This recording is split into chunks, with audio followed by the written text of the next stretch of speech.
Good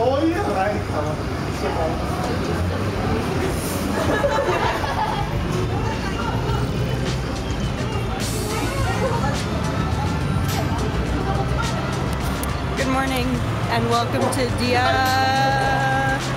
Uno, Dos, Tres. It's probably not Italian, but that's all I got. Day 3 in Rome.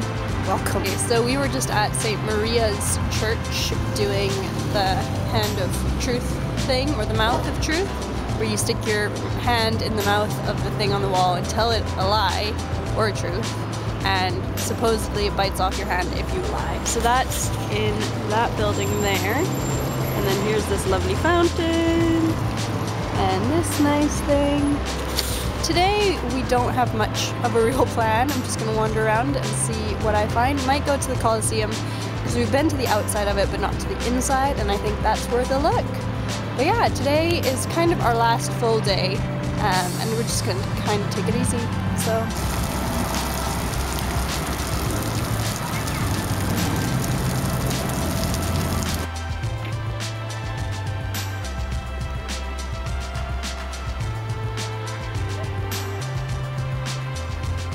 Okay, so this whole area is called the Palatino, which I have reason to believe is the palace.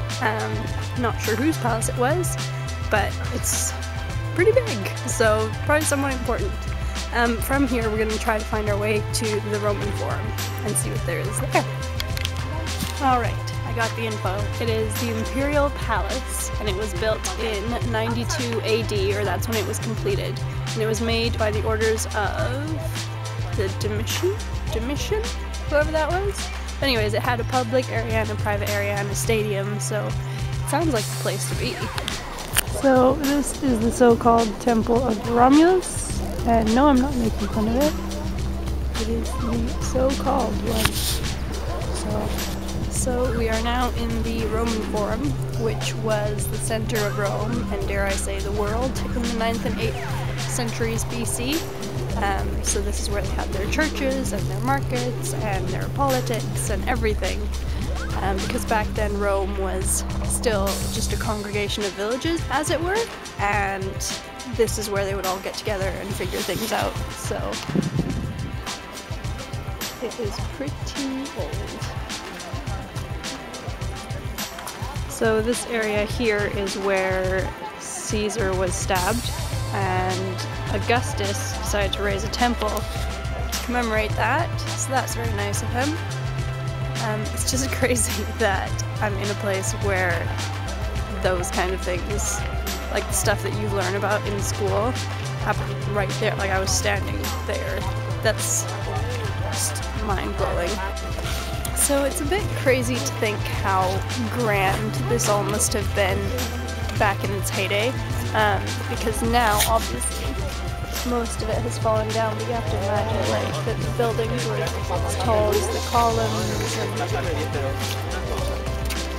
when all of them were still here and still standing that tall, this must have been, like, quite an intimidating place to come and just experience all of that, because I don't think there hadn't ever been structures of that kind of grandeur before, so it's pretty amazing. Alrighty, so I'm getting hungry now, so we're gonna get out of here, find some lunch, and then head over to the Colosseum. And we are in, and once again avoided a very long line by getting our ticket earlier, so that was good. It's quite dark in here, but once we get to the middle, there should be more light on the subject.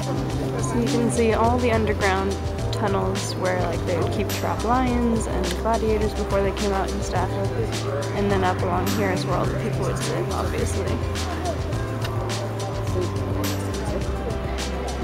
On the days when they were going to do the games, there would be flyers and notices, like, distributed around, and then the editor, who is the person that's in charge of finding gladiators and finding the animals they need and all that stuff, they would lead the procession, and then you'd have the gladiators and the animals, and everyone would make their way into the Colosseum, and then once they're here, they would chain up the people who have just been condemned to death, basically, and put the animals in place and gladiators in place, and then the games would start, and sometimes it would take days long. There was one festival that was like 100 days long of games, and whenever there was a festival, it was free and open to the public, so they could just come in and watch if that tickled their fancy.